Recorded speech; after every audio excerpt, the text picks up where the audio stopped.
Hallo daar graad 4's en baie welkom. Is julle reg om julle geskiedenis-eksamen oor landvervoer te laat spat? Ek is seker julle is. Ons gaan vandag 'n super prettige vasvraag doen net om seker te maak julle is 100% gereed. Die reëls, dis doeteenvoudig. Ek vra die vraag, jy druk gou pause om 'n bietjie te dink en dan kyk ons saam na die antwoord. Is julle gereed? Kom ons spring weg. Regse, hier kom ons eerste vraag. Vraag nommer 14. Wat sny die grootste nadeel as jy met jou fiets op 'n regtig besige pad ry? Dink 'n bietjie. Druk gou die pausknoppie en sê sommer jou antwoord hardop.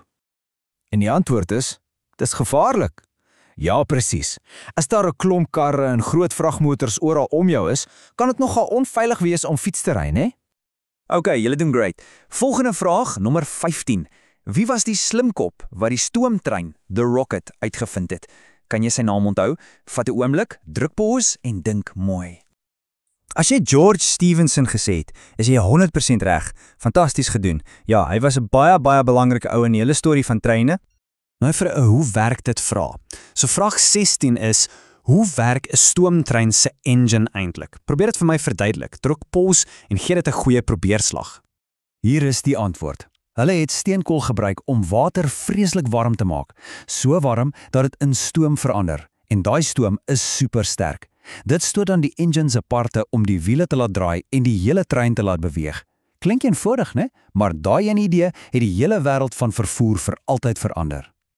Reg so, luister mooi, hierdie een het 2 dele. Vraag 17. Noem vir my een voordeel, 'n goeie ding, en een nadeel, 'n slegte ding van 'n trein. Druk gou pause en dink aan albei. Kom ons kyk. Vir 'n voordeel kon jy gesê het dis goedkoper as 'n kar, of dat jy lekker kan terugsit en nie self hoef te bestuur nie. En vir die nadeel? Ja, dit kan partykeer 'n bietjie vuil wees, of jy moet wag vir die trein en dan saam met 'n klomp vreemde mense ry. As jy enige van daai antwoorde gehad het, is jy heeltemal reg. Pykwerk. Okay, nog 'n tweedeel vraag, so spits julle ore. Vraag 18. Wie het die heel eerste petrolmotor in 1885 uitgevind? En wie het later die eerste goedkoop motors in 'n fabriek in Amerika gemaak? Onthou, dis 2 verskillende mense. Druk pause. En die antwoorde is, die heel eerste petrolmotor is deur Karl Benz uitgevind en die man wat die eerste goedkoop fabrieksmotors gemaak het, was Henry Ford. So, dink so daaraan. Benz het die idee gekry, maar Ford het dit moontlik gemaak vir amper almal om 'n kar te kon koop. Dis baie belangrik om daai 2 uitmekaar te ken.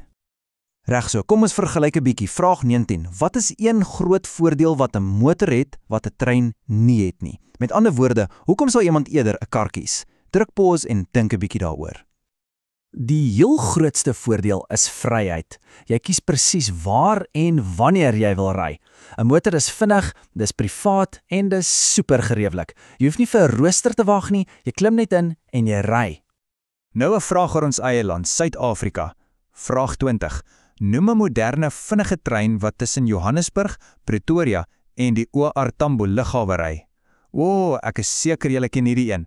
Druk pause as jy 'n sekonde moet dink. Natuurlik, dis die goudtrein. 'n Blink voorbeeld van moderne, vinnige openbare vervoer, né? Veral hier in Gauteng. Goed, nou dink ons nie aan mense nie, maar aan goedere. So, vraag 21. Watter tipe vervoer word gebruik om goed soos petrol, kos en ander produkte oor lang afstande te vervoer? Druk pause en dink aan daai groot voertuie wat jy op die paaie en spoorlyne sien. Die 2 grootes is vragmotors en goederetreine. En hier's 'n cool feit vir julle. 'n Goederetrein kan tot 2,5 km lank wees. Kan jy jou dit indink? Dit is ongelooflik lank. Is julle gereed vir 'n bietjie spoed? Vraag 22. Hoe vinnig dink jy kan Japan se Maglev-trein ry? Dis een van die vinnigste treine in die hele wêreld. Vat sommer 'n wilde raaiskoot as jy nie weet nie. Druk gou pause. Die antwoord is oor die 600 km/h. Kan jy dit glo? Dis vinniger as enige kar op die pad. Dis selfs vinniger as party klein vliegtuigies. Sjoe, dis blitsvinnig. Maar al hierdie vervoer, van die heel oudste stoomtrein tot hierdie supervinnige Maglev, het 'n effek op ons planeet. Kom ons kyk 'n bietjie na die meer ernstige kant van vervoer. Okay, nou 'n ernstige vraag oor ons omgewing. Vraag 23. Watter skadelike gasse kom uit voertuie se uitlaatpype wat lugbesoedeling veroorsaak? Dink aan daai rook wat jy soms sien. Wat noem ons dit? Druk pause. Die antwoord is uitlaatgasse. Dis daai rook en dis presies wat lugbesoedeling veroorsaak. en dis glad nie goed vir ons of vir ons planeet nie. Kom ons bou 'n bietjie hierop. Vraag 24. Noem 2 negatiewe goed, 2 slegte impakte wat vervoer op die natuur en op mense het. Dink aan al die probleme wat karre, treine en paaie kan veroorsaak. Druk pause en noem sommer 2.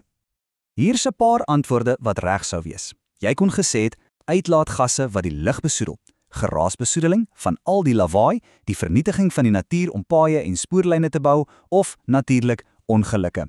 As jy enige 2 van daardie genoem het, kry jy volpunte. Baie mooi.